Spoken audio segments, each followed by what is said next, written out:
This movie tells a story about Phil, an economics professor who decides to pay $240,000 to live in a beautiful house with Astrid, a cranky elderly widow.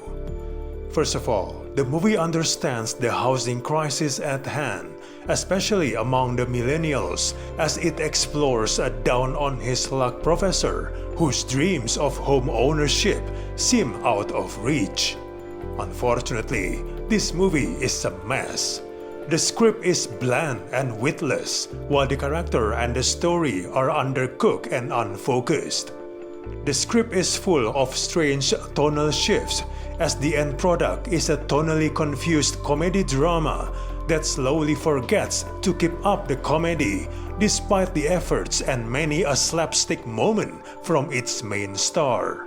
There's too much going on in this film, and not all of it is well written, which takes away from the positives that both main actors bring.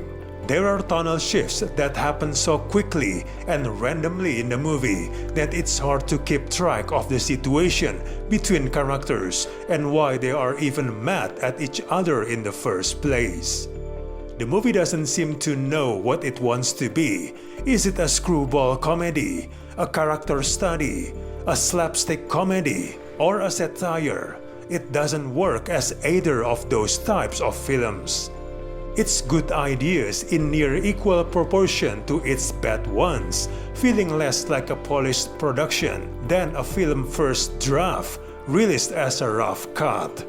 The movie's storytelling pattern, which is constant drumbeat of slights and humiliations, get more than a little monotonous. There are subplots that feel like afterthoughts, and they begin to feel like fillers.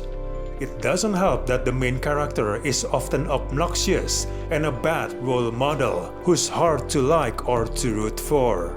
All the traits ascribed to him are basic and tried. There's little the main actor can do to transcend a bundle of banalities passing for characterization.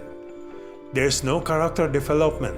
The only thing that drives the plot forward is his misadventures in real estate. His character arc doesn't feel even remotely believable, so the third act fails to pack any kind of punch. Some female characters are basically reduced to two-dimensional characters whose entire purpose is to fall for the main character. Why he's such a womanizer is a question in itself, as well as he's definitely not lovable or sensitive. Overall, this movie is a disappointment. We do not recommend this movie at all.